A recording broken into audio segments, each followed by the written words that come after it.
Hey, this is Matt once again. Welcome back to another video, and this is a paid request for Dwayne. Thank you so much for that. For those interested, requesting any type of videos, random thought streams, commentaries, video game playthroughs, reviews, re-reviews, what have you, feel free to send it. I'll get to it as soon as I possibly can, and for those who sent them, thank you.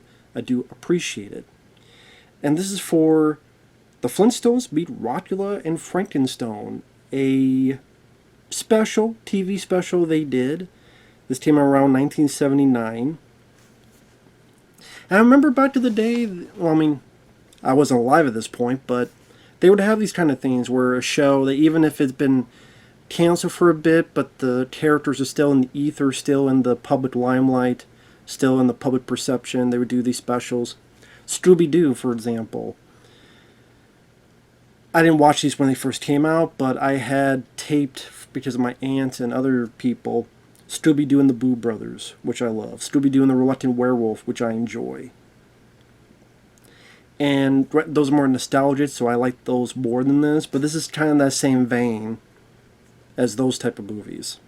Very short, about an hour and change, and harmless fluff. Cute, harmless fluff if you're into these type of cartoons. If you're into the Hanna-Barbera era of stuff. If you're into the Flintstones. Now, with me, the Flintstones, I knew of them, of course. I would see bits and pieces, but never full shows or full seasons. I think the cartoon was more in the 60s, I believe. And, of course, heavily inspired by the Honeymooners. To the moon, Alice!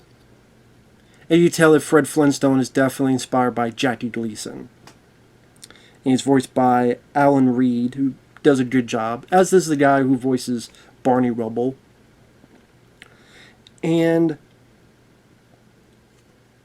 this is on physical media, on DVD, in some collections, whether like Hanna-Barbera type of collections. So again, this does have a physical release, although I don't think on its own, maybe because they feel it's an hour long, so it'd be hard to justify selling it on its own. And this debuted on NBC. And before I go on, it's interesting how you have those certain shows that were very popular. I mean, the Flintstones, I believe, was on where sitcoms normally were, like in the main time slot. That's not really reserved for cartoons. And for a while, it was a fairly popular show. It played out like a sitcom, even had a laugh track. Like the original Scooby-Doo, Where Are You? That had a laugh track. Still very strange to have a cartoon or stuff with a laugh track. But, there were cartoons that did it back then. And kind of like the Jetsons. Like, these were big cartoons back in the day. I mean, I think they even had a movie where the Flintstones and the Jetsons met. And then you had the live-action Flintstones movie with John Goodman. Then you had a sequel with I think Stephen Baldwin was in the film. And I think that was a theatrical movie. You don't really hear anything since then about the Flintstones. Even less so about the Jetsons. I guess my point is, it's interesting how you have these shows that were pretty big at the time.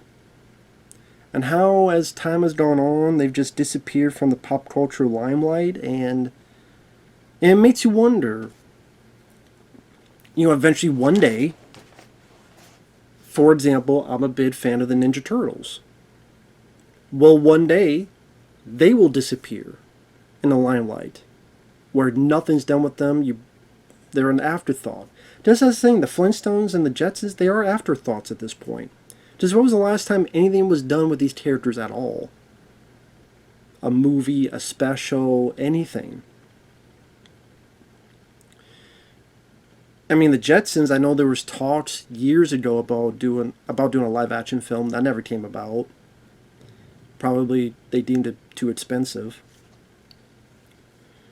I don't know. I know it's a tangent, but it's just one of those things you think about. It's like, wow, think of all the other cartoons that made an impact for a bit of time, and they just kind of I guess hoping somehow in their ether, in their soul, one day that somehow they're going to get brought back to a hopeful, nostalgic resurgence. Just really, Scooby-Doo is one of those few older cartoons that still kicking it, because they still do other TV shows of Scooby-Doo or animated movies. They did that one called Scoob, which I never saw, actually. I don't think I ever saw that one. I think they're still doing, what was that, Scooby-Doo and the Courage the Cowardly Dog, which I still haven't seen that one, but there was that team up. But a lot of those cartoons, again, you don't really see stuff done with Flintstones or Jetsons. I'm surprised you didn't do like Scooby-Doo meets the Flintstones and the Jetsons and all that stuff. But anyway, enough of that. I guess, well, actually, no, not yet. My whole point is, there may be a lot of kids today that don't even know what the fuck I'm talking about. The Flintstones? What the hell is that? The Jetsons? Yabba Dabba Doo? Like, when I say Yabba Dabba Doo, there's a whole culture of kids that, even if they didn't watch the show, they know what that means. They know that's a cry of Fred Flintstone and the theme song. Flintstones, meet the Flintstones. Ba-da-da-da-da-da-da-da. They'll go down in history.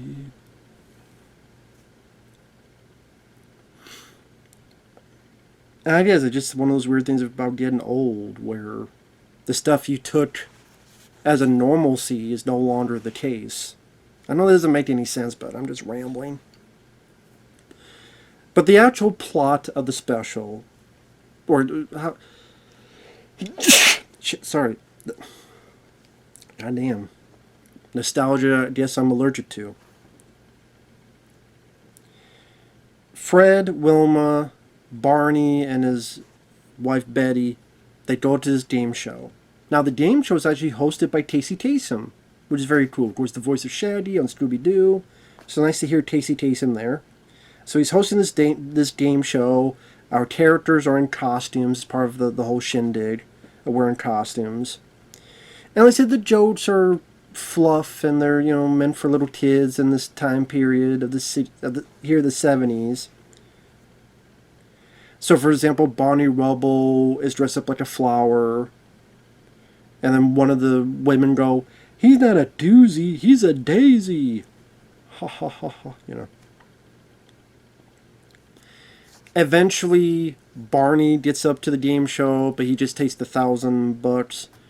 Fred gets his chance. He takes what's behind the curtain and wins a trip to Rockylvania. Now, this is one of those shows that definitely had a lot of puns involving stone and rock. So, the reason it's called Rockylvania and Rockula, it's not because of rock and roll. Just for a split second, I'm like, Rockula, so he's going to be like a singing, dancing, guitar-playing Dracula or something? No, it's because of the Stone Age, stone, rock, that type of thing. I do remember one of the things, like when I would see clips of this, that's fun, is to see how modern is incorporated into the Stone Age. So, for example, whenever they would drive a car, it's just them lifting the thing up and using their feet. Which is pretty counterintuitive, which is just walk, if that's the case. Lifting the shit is going to be a lot more effort. It's going to be a lot more effort to lift the shit and then go through. Just walk by yourself. But yeah, that's part of the humor of the joke. Or the different animals of that time used as instruments. Dino, who's only at the beginning of the special, Sally. The dinosaur pretty much acts as their dog. Later on, when they get in the castle, there's a monkey. They pull the tail, and the monkey makes the candle lit. So that's their version of a light switch. You know, stuff like that is fun to see, and how they incorporate that. How creative they get with that. So that's little bits of the fun in this type of show. So eventually the four of them get a trip to Rockylvania. Now, their kids are not in this. They don't explain where their kids are at. Pebbles or Bam Bam. So I guess they're with a babysitter or something. Because even when they get home, the kids are still not there. So there's no Bam Bam, no Pebbles. So I don't know what the fuck happened. And now that I think about it, that's really the big thing I got from the Flintstones is Fruity Pebbles. And maybe nowadays that's what people only remember them for is the Fruity Pebbles, which is one of my favorite cereal. I love Fruity Pebbles. If I had to pick my favorite cereal, that might be it. If not, then maybe something. But if a gun to my head, that probably is my favorite cereal, is Fruity Pebbles. I love that. I know people do cocoa, but I was never into that. I was more into I'm fruity. See, I'm not homophobic, I'm fruity. But anyway. So they go to the castle, they're dressed up in their costumes, and eventually there's a party, they get tired. At one point, Barney and Fred, they're looking around, they hit something, they accidentally find a lab. They think it's part of the whole gimmick. These are just characters, Rockula and Frankenstone, so they go back to the party. That's when they get tired. The wives go, fine, we'll go to sleep early. Gives the guys a little bit of shit for it. But Rockula and Frankenstone, Dracula and Frankenstein, they wake up. They see that there's a party. They steer the guests out. Except our main four who were asleep at the time. They wake up. They're wondering what's going on. Where did everybody go? They start having some of this dinner that's been left there. One thing leads to another, and Dracula thinks that Wilma is his bride. So he chases Wilma. Dracula keeps saying how he wants to kill Fred in order for Wilma to be his.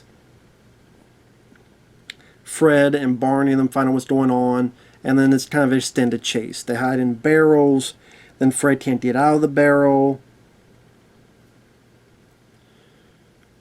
Barney finds a werewolf mask and scares Dracula for him to run away. You get more of a chase. They open this sarcophagus. There's a mummy, but it's Wilma hiding. They found a place to go. There's a bit where Fred, he's adamant to go down on this ladder, and Wilma's trying to warn him. He can't go down because the bad guys are there, so he comes back up. And Wilma goes, there's a secret exit right there. Why didn't you tell me, Wilma? Fred, I swear. And Wilma looks like she don't beat the shit out of Fred.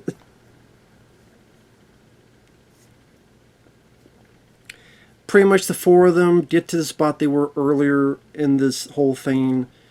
They find the switch. Frankenstone. Yeah, his name is Frankenstone. And Roger, they fall in the trapdoor. They go back to the lab. The four escape. They barely escape. They can't follow the bad guys because the sun's rising up. They get home. Dracula's follow them and goes, Wilma, please marry me, please. And then Wilma has a plan. I thought this was kind of funny. She's like, fine, I'll marry you. Oh, thank you. But I have some demands. Okay, first, you can't bother me on this date, and you can't bother me on this date. Then you gotta remember to take out the garbage. Then on this day, you gotta mow the lawn. Then she just nags and nags and nags. And Dracula's defeated by one of the main issues, one of the main deadly sins, the nagging wife. So even Dracula's like, I can't deal with this nagging shit. And goes the fuck home.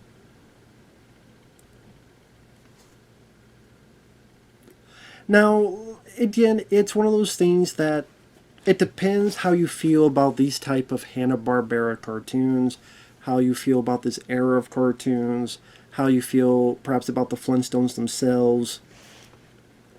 This is not something I would say is a gem or a hidden gem or, oh wow, I'm going to watch this over and over again. No. But it was fun to see. It was fun to see the old school ways of animation, the voice acting, I think, do well for what they're supposed to do. Dracula and Frankenstein as characters, there's not a whole lot to them. You know, they're not scary or intimidating. I mean, it's a kid's cartoon, but it's not a whole lot else to their character that really made it stand apart from other versions of Dracula and Frankenstein.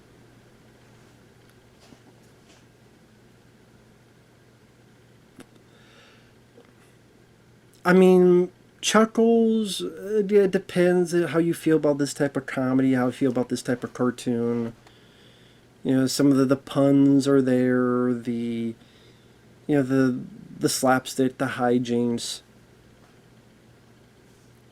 I wouldn't say it's truly memorable. It's just kind of there. But it was nice to see something about the Flintstones because, like I said, I can't tell you the last time I even thought about the Flintstones. It was a long time. And like I said, it's harmless fluff. If you like this kind of stuff, I don't know if it's there now, but it was on the Internet Archive. I'm sure if you look hard enough on the internet, you can find it to watch if you wish to. Again, it's only an hour long. And, you know, for someone like me, it does give a sense of that nostalgia bug bitten for these type of cartoons. And it's funny, it's that era where I swear, I know it's on YouTube. There's an advertisement where Fred, I think, smokes a cigarette. I swear to God, there's one where Fred Flintstone smokes a cigarette. And it's like trying to promote cigarettes. It's like, to who? To kids? Because I swear, and I'm going to find what the title is. All I have to do is type Fred Flintstone cigarette commercial. Yeah. And the Flintstones' first season on ABC, the original sponsor was Winston Cigarettes. That was around 1961. This is where it was more in black and white. It's either him and Barney Rubble smoking, or a cigarette shop, and like takes a pack of already opened cigarettes from a salesman named Rocky. Just type the Flintstones cigarette commercial and you'll find a couple of them. So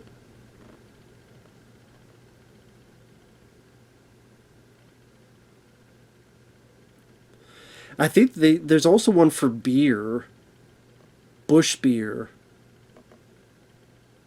So they sold cigarettes and beer to kids. That's the way that's the way it was back then. I mean, I don't think they didn't do that with Scooby-Doo and other stuff, but hey, Flintstones, because it was on prime time, or as close to prime time as you can get. So hey, it's our sponsor. We gotta put it in there.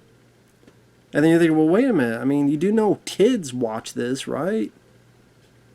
Kids, oh, Daddy, can I have that cancer stick? Sure, son. When we get home from McDonald's, or where whatever was around that time. So it is what it is. Sorry, that's a whole other tangent.